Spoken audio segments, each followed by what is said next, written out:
कोल बहाना हो जाएगा भी हुण यही नहीं, गवाह ही नहीं आए जिहड़े उस वेले मौके दे गवाह सी, उन्हां नूं जाना चाहिदा है, वेखना चाहिदा है। और उम्मीद असीं कदे भी नहीं छड्ड सकदे, उम्मीद तां करदे ही आ कि उहदा इंसाफ मिलेगा। राजनीतिक पार्टियां नूं सियासी मुद्दे वजों उभार रही है, हाँ जी, ਤੁਹਾਨੂੰ ਕੀ ਲੱਗਦਾ ਉਭਾਰਨਾ ਚਾਹੀਦਾ ਜਦ ਕਿ ਧਰਮ ਦੀ ਗੱਲ ਹੈ? नहीं गल धर्म की है तो सारिਆਂ ਨੂੰ सोचना ही चाहिए है कि गुरु ग्रंथ साहब सारिਆਂ ਦੇ ਸਾਂਝੇ ਹਨ ਤੇ एक चैलेंज करके इश्तिहार ला के ते जदों तुसी बेअदबी करोगे गुरु ग्रंथ साहब की तो वह बड़ा वड्डा मुद्दा सी और ये किसी का भी नहीं होना चाहिए। तो ये मुद्दा तो हैगा ही है, उस वेले दे प्रशासन नूं चाहिदा सी कि नाले उस वेले तां जिन्हों असी अपनी सरकार कहने आ सिखां दी सरकार सी, उस वेले तां चाहिदा सी इन्हां नूं कि गुरु ग्रंथ साहब जी दा जिहड़ा इंसाफ है, जो बेअदबी उत्थे हुई सी, उहदा इंसाफ सही तरीके नाल दिता जाना चाहिदा सी। उहदा मास्टर माइंड लभण दी बजाए कि जिन्हां ने गुरु ग्रंथ साहब की बेअदबी कीती है, मास्टर माइंड लभण की बजाए रोस धरने विच बैठियां संगतां उत्ते लाठी चार्ज कर दिता गया, जो कि बड़ा गलत सी। ਹੋਰ ਵੀ ਬੇਅਦਬੀ ਦੀ ਘਟਨਾਵਾਂ ਵਾਪਰੀ ਲਗਾਤਾਰ ਜਾਰੀ ਹੈ, ਤੁਹਾਨੂੰ ਲੱਗਦਾ ਕੋਈ ਏਜੰਸੀਆਂ ਦੇ ਕੰਮ ਨਹੀਂ? वो तो हुण इन्हां ने घोख करनी है जी कि कौन करा रहा है, ये पिछे कौन हो सकता है। वो तो चाहिए इन्हां नूं एजेंसियां ही हो सकदियां ने जां कोई कुछ भी हो सकता है, मतलब असीं नहीं कह सकते भी कौन है, पर ये तो सरकार नूं लभना चाहिए सी। हाँ जी, उस वेले कहा जाता था कि जिहड़ा हुकम होया सीगा धरना चक्कण दा एसडीएम दा हुकम सीगा, बाकी एसडीएम दा हुकम सीगा जाके पुलिस नूं धक्का दित्ता गया। मेरा मनना यह है जी, मैं उत्थे भी सिट विच बोल के आया बई पत्ता भी हिलदा आ उहदा सरकार नूं पता हुंदा है। जिहड़ा मुद्दा एडा वड्डा सी और साडे वर्गे बंदे जां जिहड़े भी प्रचारक सी जां कुछ मोतबर बंदे उत्थे बैठे है और सारा पंजाब बंद हो गया है, तो ये इकल्ले प्रशासन का अपना निजी फैसला नहीं हो सकता। सरकार तो उस वेले दे वड्डे लीडरां तो पुछे बिना लाठी चार्ज नहीं हो सकता। जे लाठी चार्ज होया है, जे अथरू गैस के गोले सिटे गए है, जे उत्थे जो भी होया उहदे विच ये नहीं हो सकता कि उस वेले दे प्रमुख लीडरां नूं इहदे बारे पता ना होवे। वड्डे ऑफिसरां नूं भी पता सी ते मेन लीडरां नूं भी पता सी, क्योंकि घटना वर्ल्ड वाइड ये फैल चुकी सी, सारे संसार पद्धर ते उहदा जिक्र हो रहा सी। कल्ला कल्ला सिख उदों रौला पा रहा सी, तो सरकार नूं किवें नहीं पता होएगा भी की बरगाड़ी विच इन्ने बंदे बैठे है, कौन कौन बंदे बैठे है, उन्हां ते लाठी चार्ज होण लग्या, ये उन्हां नूं सारा पता होएगा, अज चाहे वो मुकर जाण। सवाल है तुहाडे कोल जिहड़े पूरी कोशिश दे विच कीती गई और पुरानी एसआईटी तो और हुण वाली एसआईटी दे विच कोई सवालां दे विच फर्क नज़र आया? नहीं, सवाल तो इक्को जिहा ही है सारिਆਂ ਦੇ भी की तुसीं उत्थे जो होया तुसीं सानूं बयान कर दिओ। जो साडीआं स्टेटमेंटां ने पहलां भी उही सी ते अज भी उही ने, जो असीं उस वेले होया सी वो सच सच अपना बयान कर दिता, पहलां भी करते रहे हैं, इस बारी भी करके आए हैं। हाँ जी,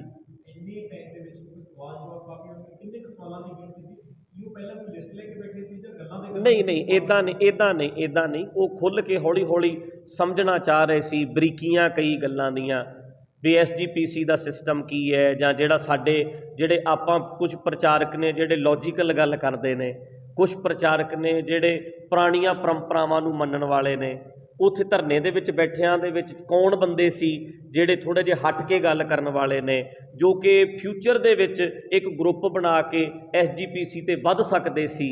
ये कई गल्लां इस टाइप दीयां खुल के होईयां सी। बाबा जी लगदा क्या जांदा कि गरम दली है, कुछ कहा जाता है कि नरम दली है, तो कुछ उस तरह की गलबात हो रही है कि गरम दल दे तुहानूं लग रही सी? नहीं नहीं, इदां दी गल उन्हां ने नहीं कीती, इदां दी नहीं कीती।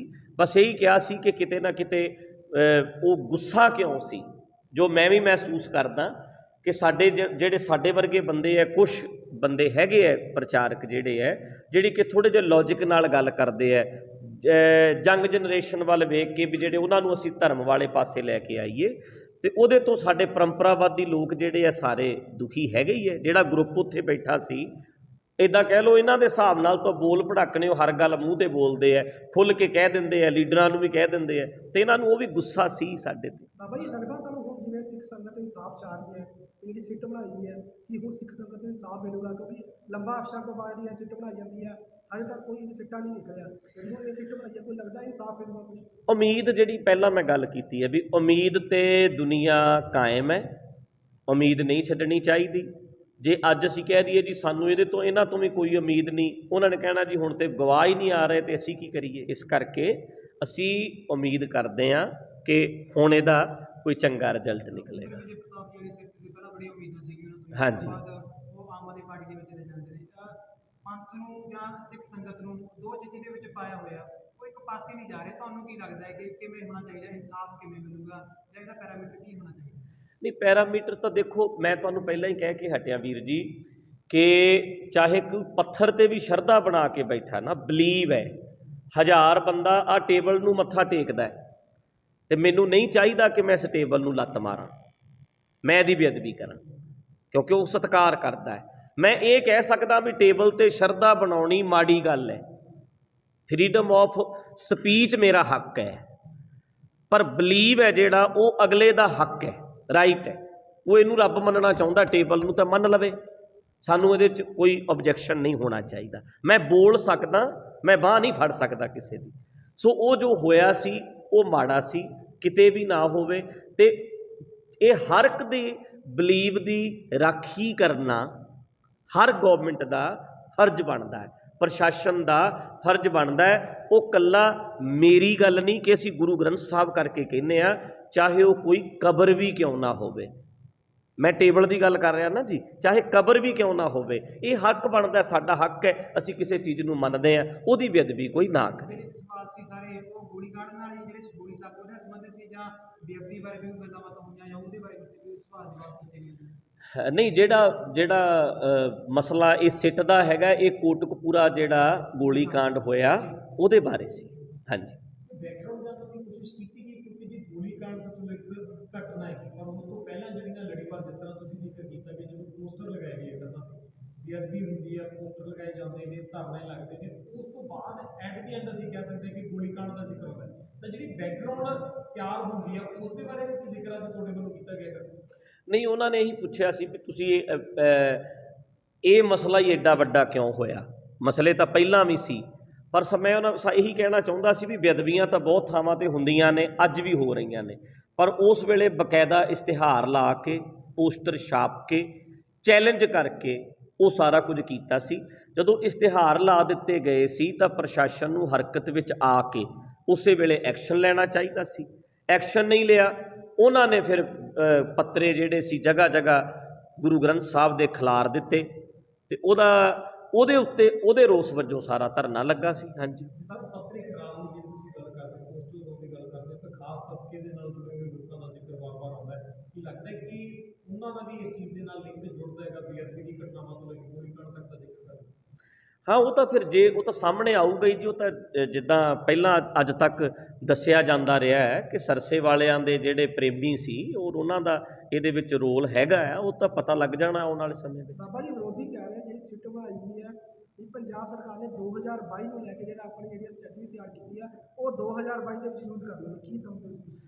ਕੁਛ ਵੀ ਉਹ ਤਾਂ ਸੋਚਿਆ ਜਾ ਸਕਦਾ ਜੀ। ਉਹ ਤਾਂ ਇੱਕ ਦੂਜੇ ਦੇ ਉੱਤੇ ਰਾਜਨੀਤਿਕ ਪਾਰਟੀਆਂ ਨੂੰ ਕਹਿਣਾ ਹੀ ਹੁੰਦਾ, ਉਹਨਾਂ ਨੇ ਸਾਰੇ ਕਹਿ ਰਹੇ ਆ। ਹਾਂਜੀ, 2017 ਦੇ ਇਲੈਕਸ਼ਨ ਦੇ ਵਿੱਚ ਇਹ ਮੁੱਦਾ ਕਾਫੀ ਭਾਰੀ ਰਹੇਗਾ, ਚਾਹੇ ਅਸੀਂ ਡਰੱਗ ਦੀ ਗੱਲ ਕਰੀਏ, ਦੂਸਰਾ ਬੇਅਦਬੀਆਂ ਦਾ ਔਰ ਗੋਲੀ ਕਾਂਡ ਦਾ। 2022 ਦੇ ਇਲੈਕਸ਼ਨ ਆ ਗਏ, ਕੈਪਟਨ ਅਮਰਿੰਦਰ ਸਿੰਘ ਕਹਿ ਰਹੇ ਕਿ 4 ਹਫ਼ਤਿਆਂ 'ਚ ਇਨਸਾਫ ਦਿਵਾਵਾਂਗੇ। 22 ਤੋਂ 6 ਮਹੀਨੇ ਪਹਿਲਾਂ ਆ ਕੇ ਫਿਰ ਉਹੀ ਤਰ੍ਹਾਂ ਉਸੇ ਤਰ੍ਹਾਂ ਮੁੱਦੇ ਨੂੰ ਇੱਕ ਵਾਰ ਫਿਰ ਉਛਾਲਿਆ ਜਾ ਰਿਹਾ ਹੈ। ਕੀ ਲੱਗਦਾ ਕਿ ਸਰਕਾਰਾਂ ਵੱਲੋਂ ਵੀ ਇੱਕ ਤਰੀਕੇ ਦੇ ਨਾਲ ਇਲੈਕਸ਼ਨ ਦੇ ਤੌਰ 'ਤੇ ਇਸ ਏਜੰਡੇ ਨੂੰ ਵਰਤਿਆ ਜਾਵੇ? ਨਹੀਂ, ਸਾਰੇ ਏਜੰਡੇ ਇਹਨਾਂ ਨੇ ਵਰਤਣੇ ਹੁੰਦੇ ਆ, ਪਰ ਇਹਨਾਂ ਨੂੰ ਗੁਰੂ ਗ੍ਰੰਥ ਸਾਹਿਬ ਵਾਲਾ ਜਿਹੜਾ ਏਜੰਡਾ ਆ ਇਹਨੂੰ ਨਹੀਂ ਵਰਤਣਾ ਚਾਹੀਦਾ। ਜੇ ਇਹਨਾਂ ਨੇ ਕਸਮਾਂ ਖਾਧੀਆਂ ਨੇ ਜਾਂ ਜੇ ਇਹਨਾਂ ਨੇ ਕਿਹਾ ਸੀ ਕਿ ਅਸੀਂ ਬਰਗਾੜੀ ਦਾ ਇਨਸਾਫ ਦਿਵਾਵਾਂਗੇ ਤਾਂ ਉਹ ਦੇਣਾ ਚਾਹੀਦਾ ਹੈ। ਬਾਬਾ ਜੀ, ਕੀ ਲੱਗਦਾ ਨਵੀਂ ਸਿੱਟ ਇਨਸਾਫ ਦੇ ਪਾਏਗੀ? ਸਿੱਖ ਸਮੁਦਾਇ ਕੀ ਲੱਗਦਾ ਸਿੱਟ ਦੀ ਜਿਹੜੀ ਕੰਮਕਾਜ ਹੈ ਤੁਹਾਡੇ ਨਾਲ ਗੱਲਬਾਤ ਕੀਤੀ, ਲੱਗਦਾ ਕੋਈ ਹੈ ਇਹਨਾਂ ਦੇ ਅੰਦਰ ਦਮ ਵੀ ਸਿੱਖ ਸਮੁਦਾਇ ਦੇ ਜਿਹੜੇ ਲੋਕ ਨੇ ਉਹਨਾਂ ਜੁੜੇ ਹੋਏ ਨੇ ਮਤਲਬ ਇਨਸਾਫ ਵਾਲਾ? ਮੈਂ ਪਹਿਲਾਂ ਵੀ ਬੋਲ ਚੁੱਕਿਆ ਜੀ ਤੁਹਾਡੇ ਆਉਣ ਤੋਂ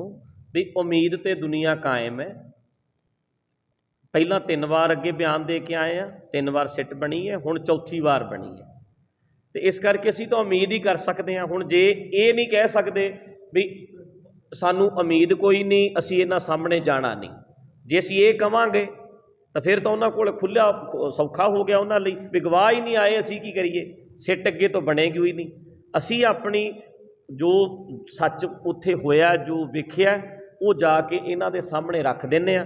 ਸਾਰੀ ਦੁਨੀਆ ਵੀ ਵੇਖ ਰਹੀ ਹੈ ਵੀ ਸਿੱਟ ਵੀ ਬਣੀ ਸੀ, ਗਵਾਹ ਭੁਗਤੇ ਸੀ, ਫਿਰ ਸਿੱਟ ਬਣੀ ਸੀ, ਫਿਰ ਗਵਾਹ ਭੁਗਤੇ ਸੀ, ਫਿਰ ਸਿੱਟ ਬਣੀ ਸੀ, ਫਿਰ ਗਵਾਹ ਭੁਗਤੇ ਸੀ, ਹੁਣ ਫਿਰ ਸਿੱਟ ਬਣੀ ਹੈ, ਹੁਣ ਫਿਰ ਗਵਾਹ ਭੁਗਤ ਰਹੇ ਹੈ। ਉਹ ਸਾਰੇ ਲੋਕ ਵੇਖ ਰਹੇ ਹੈ। ਤੇ ਜੇ ਨਹੀਂ ਕੋਈ ਇਨਸਾਫ ਹੋਏਗਾ ਤਾਂ ਵੀ ਲੋਕ ਵੇਖ ਲੈਣਗੇ। ਫਿਰ ਅਗਲੀ ਕਚਹਿਰੀ ਹੁੰਦੀ ਹੈ ਜਨਤਾ ਦੀ ਕਚਹਿਰੀ। ਡੈਮੋਕ੍ਰੇਸੀ ਵਿੱਚ ਇੱਕ ਜੱਜ ਹੈ, ਇੱਕ ਉਹ ਕਚਹਿਰੀ ਲੱਗਦੀ ਹੈ, ਫਿਰ ਜਨਤਾ ਦੀ ਕਚਹਿਰੀ ਲੱਗਦੀ ਹੈ। ਬੇਰਾਵਾਦ ਜਿਹੜੀ ਪੰਜਾਬ ਦੀ ਰਾਜਨੀਤੀ ਨੂੰ ਦਰਜਨੇ ਬੇਰਾਵਾਦ ਨਾਲ ਜੋੜਿਆ, ਹਾਂਜੀ। 2022 ਦੀਆਂ ਚੋਣਾਂ ਇੱਕ ਜਿੱਤਣੀਆਂ, ਹਾਂਜੀ। ਕਿੱਦਾਂ ਦੀ ਅਪੀਲ ਕਰਨਾ ਚਾਹੋਗੇ ਲੋਕਾਂ ਨੂੰ, ਕਿੱਦਾਂ ਦਾ ਲੋਕਤੰਤਰ ਕਿੱਦਾਂ ਦਾ ਬਚੇਗਾ? ਹਾਂ, ਲੋਕਤੰਤਰ ਵਾਸਤੇ ਤਾਂ ਗੱਲ ਕਲੀਅਰ ਹੈ ਜੀ ਕਿ ਅਸੀਂ ਖੁਦ ਸਿਆਣੇ ਹੋਈਏ, ਚਾਹੇ ਉਹ ਕੋਈ ਹੋਵੇ। ਅਸੀਂ ਬੋਤਲਾਂ ਦੇ ਉੱਤੇ ਨਾ ਵਿਕੀਏ, ਆਪਣੇ ਆਪ ਨੂੰ ਨਾ ਵੇਚੀਏ। ਜਦੋਂ ਅਸੀਂ ਆਪਣੀ ਵੋਟ ਵੇਚ ਦਿੰਦੇ ਹਾਂ ਤਾਂ ਆਪਣੀ ਜ਼ਮੀਰ ਵੇਚ ਦਿੰਦੇ ਹਾਂ। ਸਾਨੂੰ ਸੋਚਣਾ ਚਾਹੀਦਾ, ਸਮਝਦਾਰ, ਇਮਾਨਦਾਰ, ਮਿਹਨਤੀ ਲੀਡਰ ਜਿਹੜੇ ਹੈ ਉਹ ਅੱਗੇ ਲੈ ਕੇ ਆਉਣੇ ਚਾਹੀਦੇ ਆ, ਜਿਹੜੇ ਸਾਡਾ ਲੋਕਾਂ ਦਾ ਭਲਾ ਕਰ ਸਕਣ, ਕੁਝ ਕਰ ਸਕਣ। ਹਾਂਜੀ, ਜਿਹੜਾ ਨੌਜਵਾਨਾਂ ਨੂੰ ਰੁਜ਼ਗਾਰ ਦੇ ਸਕਣ। ਲੋਕਾਂ ਨੂੰ ਭਿਖਾਰੀ ਬਣਾਉਣ ਦੀ ਬਜਾਏ ਰੁਜ਼ਗਾਰ ਦਿੱਤਾ ਜਾਵੇ। ਅਗਲਾ ਇੱਜ਼ਤ ਨਾਲ, ਅਣਖ ਨਾਲ, ਭਿਖਾਰੀ ਬਣ ਕੇ ਨਹੀਂ, ਇੱਜ਼ਤਦਾਰ ਬਣ ਕੇ, ਸਿਰ ਉੱਚਾ ਕਰਕੇ ਆਪਣੀ ਜ਼ਿੰਦਗੀ ਜੀਵੇ। ਬੱਚਿਆਂ ਨੂੰ ਰੁਜ਼ਗਾਰ ਜਿਹੜੀ ਵੀ ਪਾਰਟੀ ਦਿੰਦੀ ਹੈ ਜਾਂ ਜਿਹੜੇ ਵੀ ਬੰਦੇ ਅੱਗੇ ਲੱਗਦੇ ਆ, ਉਹਨਾਂ ਨੂੰ ਅੱਗੇ ਲਾਉਣਾ ਚਾਹੀਦਾ ਸਾਨੂੰ। ਬਾਕੀ ਇਹ ਲੋਕਾਂ ਨੇ ਸੋਚਣਾ ਕਿ ਉਹ ਆਪ ਸਿਆਣੇ ਬਣਨ ਔਰ ਸਿਆਣੇ ਲੀਡਰ ਚੁਣ। ਅਸੀਂ ਉੱਦਾਂ ਦੀ ਸਰਕਾਰ ਹੀ ਸਾਨੂੰ ਮਿਲਦੀ ਹੈ ਜਿੱਦਾਂ ਦਾ ਅਸੀਂ ਡਿਜ਼ਰਵ ਕਰਦੇ ਹਾਂ। ਹਰ ਕੌਮ ਨੂੰ, ਹਰ ਦੇਸ਼ ਨੂੰ ਉੱਦਾਂ ਦੀ ਸਰਕਾਰ ਹੀ ਮਿਲਦੀ ਹੈ ਜਿੱਦਾਂ ਦੀ ਲੋਕ ਡਿਜ਼ਰਵ ਕਰਦੇ ਹੈ। ਜੇ ਅਸੀਂ ਕਹਿੰਦੇ ਹਾਂ ਸਾਡੀਆਂ ਸਰਕਾਰਾਂ ਮਾੜੀਆਂ ਰਹੀਆਂ ਨੇ, ਇਹਦਾ ਮਤਲਬ ਜਿਨ੍ਹਾਂ ਨੇ ਚੁਣੇ ਨੇ ਉਹ ਮਾੜੇ ਹਨ। ਅਤੇ ਜੇ ਉਹ ਚਾਹੁੰਦੇ ਹੈ ਕਿ ਸਰਕਾਰਾਂ ਚੰਗੀਆਂ ਹੋਣ, ਸਿਸਟਮ ਚੰਗਾ ਹੋਵੇ, ਤੇ ਆਪ ਚੰਗੇ ਬਣਨਾ ਪੈਣਾ। ਬੋਤਲਾਂ 'ਤੇ ਵਿਕਣਾ ਛੱਡ ਦਈਏ। ਅਸੀਂ ਖੁਦ ਸੋਚੀਏ, ਆਪਣੇ ਬੱਚਿਆਂ ਦੇ ਭਵਿੱਖ ਬਾਰੇ ਸੋਚੀਏ ਤੇ ਪੰਜਾਬ ਬਾਰੇ ਸੋਚੀਏ। ਬਾਬਾ ਜੀ ਦੀਵਾਨ ਬਾਰੇ ਕੀ ਹੈ ਉਹ ਪਲਾਨ, ਕਿਉਂਕਿ ਦੀਵਾਨ ਤੁਸੀਂ ਪਿੱਛੇ ਬੰਦ ਕਰਦੇ ਗਏ ਸੀ। ਹਾਂਜੀ। ਨਹੀਂ, ਦੇਖੋ, ਜੇ ਮੇਰੇ ਜਾਣ ਕਰਕੇ ਸਾਡਾ ਟਕਸਾਲੀ ਗਰੁੱਪ ਰੌਲਾ ਪਾਉਂਦਾ ਹੈ, ਪੱਗਾਂ ਲਾਉਂਦਾ ਹੈ, ਅਤੇ 1000 ਬੰਦਾ ਪੁਲਿਸ ਦਾ ਲੱਗਦਾ ਹੈ, ਉਹ ਮੈਨੂੰ ਨਹੀਂ ਲੱਗਦਾ ਕਿ ਮੈਂ ਇਹੋ ਜਿਹੇ ਮਾਹੌਲ ਵਿੱਚ ਪ੍ਰੋਗਰਾਮ ਕਰ ਸਕਦਾ। ਤੁਹਾਡੇ ਸੋਸ਼ਲ ਮੀਡੀਆ ਦੇ ਦੀਵਾਨ ਲੱਗੋ, ਬਹੁਤ ਮੈਨੂੰ ਤਾਂ ਬਹੁਤ ਕਹਿੰਦੇ ਨੇ ਕਿ ਤੁਸੀਂ ਪ੍ਰੋਗਰਾਮ ਕਰੋ, ਪਰ ਮੈਂ ਆਪਣਾ ਪ੍ਰੋਗਰਾਮ ਇੱਥੇ ਕਰਦਾ। ਮੈਂ ਨਹੀਂ ਚਾਹੁੰਦਾ ਕਿ ਕਿਸੇ ਸਿੱਖ ਦਾ ਕਤਲ ਹੋਵੇ, ਕੋਈ ਰੌਲਾ ਪਵੇ, ਕੋਈ ਲੜਾਈ ਪਵੇ। ਉਹਦੇ ਨਾਲੋਂ ਚੰਗਾ ਤੁਸੀਂ ਆਪਣੇ ਘਰ ਬੈਠ ਜਾਓ। ਮੈਂ ਆਪਣੇ ਘਰ ਬੈਠਾ ਇੱਥੇ ਆਪਣਾ ਪ੍ਰੋਗਰਾਮ ਕਰ ਲੈਂਦਾ। ਪਰ ਜੇ ਮੈਂ ਜਾਊਂਗਾ ਤਾਂ ਕੋਈ ਰੌਲਾ ਪਊਗਾ, ਰੌਲਾ ਪਏਗਾ ਤਾਂ ਸਿੱਖ ਲੜਦੇ ਚੰਗੇ ਨਹੀਂ ਲੱਗਦੇ। ਇੱਕ ਮਸਲਾ ਹੋਰ ਸੋਸ਼ਲ ਮੀਡੀਆ ਦੇ ਉੱਤੇ ਕਾਫੀ ਗਰਮਾਇਆ ਹੋਇਆ ਹੈ ਕਿ ਕਿਸੇ ਦੇ ਕੋਲ ਵੱਡੀ ਮਾਤਰਾ ਦੇ ਵਿੱਚ ਨਸ਼ੀਲੇ ਪਦਾਰਥ ਬਰਾਮਦ ਹੋਏ ਨੇ, ਉਹਨਾਂ ਦਾ ਜਿਹੜਾ ਲਿੰਕ ਜੋੜਿਆ ਜਾ ਰਿਹਾ ਪਰਮੇਸ਼ਰਵਾਦ ਦੇ ਨਾਲ ਜੋੜਿਆ ਜਾ ਰਿਹਾ। ਹਾਂਜੀ। ਸਭ ਨੂੰ ਕਿਵੇਂ ਦੇਖਦੇ ਹੋ? ਹੁਣ ਇੱਥੇ ਤੁਸੀਂ ਸਾਰੇ ਬੰਦੇ ਆਏ ਹੋਏ ਬੈਠੇ ਹੋ ਮੇਰੇ ਕੋਲ, ਤੁਹਾਡੇ ਵਿੱਚੋਂ ਕੱਲ੍ਹ ਨੂੰ ਕੋਈ ਬਲਾਤਕਾਰ ਦੇ ਵਿੱਚ ਫਸ ਜਾਂਦਾ, ਉਹਦੇ ਵਿੱਚ ਮੈਂ ਦੋਸ਼ੀ ਨਹੀਂ ਨਾ ਹੋ ਜਾਂਦਾ। ਕੋਈ ਵੀ ਵੀਰ ਮੇਰੇ ਨਾਲ ਸਿਕਿਉਰਿਟੀ ਕਰਨ ਆ ਸਕਦਾ ਹੈ, ਸੇਵਾ ਕਰਨ ਵਾਸਤੇ ਆ ਸਕਦਾ ਹੈ। ਉਸ ਤੋਂ ਬਾਅਦ ਉਸ ਬੰਦੇ ਦਾ ਅੱਗੇ ਭਤੀਜਾ ਡੱਗ ਵਿੱਚ ਫਸ ਜਾਂਦਾ ਹੈ, ਤਾਂ ਇਹਦਾ ਮਤਲਬ ਉਹ ਦੋਸ਼ੀ ਨਹੀਂ ਜਾਂ ਫਿਰ ਮੈਂ ਦੋਸ਼ੀ ਨਹੀਂ ਹੋ ਜਾਂਦਾ। ਬਾਕੀ ਅੰਡਰ ਟਰਾਇਲ ਹੈ। ਜੇ ਉਹ ਬੰਦੇ ਨੇ ਗਲਤੀ ਕੀਤੀ ਹੋਏਗੀ ਉਹਦੀ ਉਹਨੂੰ ਸਜ਼ਾ ਮਿਲ ਜਾਏਗੀ, ਅਤੇ ਜੇ ਠੀਕ ਹੋਏਗਾ ਤਾਂ ਬਚ ਕੇ ਨਿਕਲ ਆਏਗਾ। ਇਹਦੇ ਵਿੱਚ ਆਪਾਂ ਦੋਸ਼ੀ ਨਹੀਂ ਹੁੰਦੇ। ਹਜ਼ਾਰਾਂ ਲੋਕ ਫੋਟੋਆਂ ਖਿਚਾਉਂਦੇ ਹੈ, ਆਪਾਂ ਇਕੱਲੇ ਇਕੱਲੇ ਦੀ ਇੱਦਾਂ ਥੋੜ੍ਹਾ ਕਰਦੇ ਹਾਂ ਵੀ ਤੂੰ ਕਿੱਥੋਂ ਆਇਆ ਜਾਂ ਕੱਲ੍ਹ ਨੂੰ ਤੂੰ ਕੀ ਕਰੇਂਗਾ, ਆਪਾਂ ਗਰੰਟੀ ਨਹੀਂ ਲੈ ਸਕਦੇ। ਮੈਂ ਆਪਣੇ ਸਕੇ ਭਰਾ ਭਤੀਜੇ ਦੀ ਵੀ ਗਰੰਟੀ ਨਹੀਂ ਲੈ ਸਕਦਾ। ਮੈਂ ਬਾਹਰਲਿਆਂ ਦੀ, ਮੈਂ ਆਪਣੀ ਗੱਲ ਕਰ ਸਕਦਾ, ਆਪਣੇ ਭਰਾ ਦੀ ਵੀ ਗੱਲ ਨਹੀਂ ਕਰ ਸਕਦਾ। ਇੱਕ ਤੁਸੀਂ ਗੱਲ ਕੀਤੀ ਕਿ ਟਕਸਾਲ ਬਾਰੇ ਗੱਲ ਕੀਤੀ ਜਾਂ ਤੁਹਾਡਾ ਆਪਸੇ ਵੀ ਜਿਹੜਾ ਵਿਵਾਦ ਚੱਲ ਰਿਹਾ, ਕਿ ਦੋਨੇ ਤਰ੍ਹਾਂ ਦੇ ਵੱਲੋਂ ਕਦੇ ਕੋਸ਼ਿਸ਼ ਨਹੀਂ ਕੀਤੀ ਗਈ ਕਿ ਹਾਂ ਇੱਕ ਬੈਠ ਕੇ ਸਿਰ ਜੋੜ ਕੇ ਬੈਠ ਕੇ ਇਹਨਾਂ ਮਸਲਿਆਂ ਨੂੰ ਸੁਲਝਾਇਆ ਜਾਵੇ ਕਿ ਸਾਡਾ ਆਪਸ ਦੇ ਵਿੱਚ ਰੌਲਾ ਕੀ ਹੈ? ਇਹ ਲੋਕ ਦੋ ਚੀਜ਼ਾਂ ਦੇ ਵਿੱਚ ਪੈ ਰਹੇ ਨੇ ਕਿ ਸਹੀ ਕੌਣ ਹੈ, ਤੁਸੀਂ ਸਹੀ ਕਹਿ ਰਹੇ ਹੋ, ਟਕਸਾਲ ਸਹੀ ਕਹਿ ਰਹੀ ਹੈ, ਜਾਂ ਕਿਸੇ ਬੰਦੇ ਪਰ ਕਤਲ, ਮੇਰੀ ਸੁਣਿਓ ਗੱਲ, ਵਿਚਾਰਾਂ ਦੇ ਮਤਭੇਦ ਲੱਖ ਹੋ ਸਕਦੇ ਨੇ, ਪਰ ਬੰਦਾ ਮਾਰਨਾ ਤਾਂ ਕਦੇ ਵੀ ਸਹੀ ਨਹੀਂ। ਕਿਸੇ ਦਾ ਬੰਦਾ ਮਾਰਨਾ ਤਾਂ ਸਹੀ ਨਹੀਂ। ਛਬੀਲ ਲਾ ਕੇ ਸ਼ਰੇਆਮ ਬੰਦਾ ਮਾਰਨਾ ਤਾਂ ਗਲਤ ਰਹੂਗਾ ਨਾ ਜੀ। ਅਤੇ ਆਪਾਂ ਇੱਦਾਂ ਦਾ ਕੋਈ ਕੰਮ ਕੀਤਾ? ਅੱਜ ਤੱਕ ਨਹੀਂ ਕੀਤਾ। ਸਿੱਖ ਲੜਨਾ ਪੈਣ, ਆਪਾਂ ਸਟੇਜਾਂ ਵੀ ਛੱਡਤੀਆਂ, ਦੀਵਾਨ ਵੀ ਬੰਦ ਕਰਤੇ, ਮੈਂ ਆਪਣੇ ਘਰ ਬਹਿ ਗਿਆ, ਸਭ ਕੁਝ ਛੱਡ ਕੇ ਘਰ ਬੈਠ ਗਿਆ ਨਾ।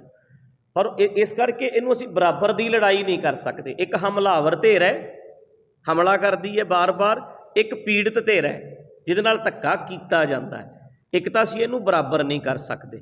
ਦੂਸਰੀ ਗੱਲ ਇਹ ਹੈ, ਸਮਝੌਤਾ ਹੀ ਸਮਝੌਤਾ। ਮੈਂ ਦੇਖੋ ਸਾਰੇ ਚੈਨਲਾਂ 'ਤੇ ਬੋਲ ਰਿਹਾ, ਉਸ ਵੇਲੇ ਦੀ ਸਾਰੀ ਸਰਕਾਰ ਮੇਰੇ ਕੋਲ ਆਈ ਸੀ, ਜਿਨ੍ਹਾਂ ਨੇ ਕਿਹਾ ਸੀ ਕਿ ਭਾਈ ਸਾਹਿਬ ਚਲੋ ਟਕਸਾਲ ਨਾਲ ਸਮਝੌਤਾ ਕਰ ਲਓ। ਮੇਰੀ ਸਟੇਟਮੈਂਟ ਉਦੋਂ ਵੀ ਇਹ ਸੀ ਤੇ ਅੱਜ ਵੀ ਇਹ ਹੈ। ਉਹਨਾਂ ਨੂੰ ਸਪਸ਼ਟ ਰੂਪ ਵਿੱਚ ਕਹਿਣਾ ਚਾਹੀਦਾ ਹੈ ਕਿ ਸਾਡੇ ਤੋਂ ਬੰਦਾ ਮਾਰਨ ਵਾਲੀ ਗਲਤੀ ਹੋਈ ਸੀ, ਉਹ ਗਲਤੀ ਮੰਨ ਲੈਣਗੇ ਤੇ ਸਮਝੌਤਾ ਹੀ ਸਮਝੌਤਾ। ਹੁਣ ਜੇ ਆਪਾਂ ਕਹੀਏ ਵੀ ਅਗਲੇ ਨੇ ਗਲਤੀ ਵੀ ਨਹੀਂ ਮੰਨਣੀ, ਬੰਦਾ ਵੀ ਮਾਰੂਗਾ ਤੇ ਰਣਜੀਤ ਸਿੰਘ ਜਾ ਕੇ ਸਮਝੌਤਾ ਕਰ ਲਵੇ, ਫਿਰ ਇੰਨਾ ਨੀਵਾਂ ਨਹੀਂ ਹੋਇਆ ਜਾ ਸਕਦਾ। ਹਾਂ, ਉਹ ਕਹਿਣ ਵੀ ਸਾਥੋਂ ਗਲਤੀ ਹੋ ਗਈ, ਆਪਾਂ ਕਹਾਂਗੇ ਆਪਾਂ ਭਰਾ ਠੀਕ ਹੈ, ਤੁਸੀਂ ਗਲਤੀ ਮੰਨੀ।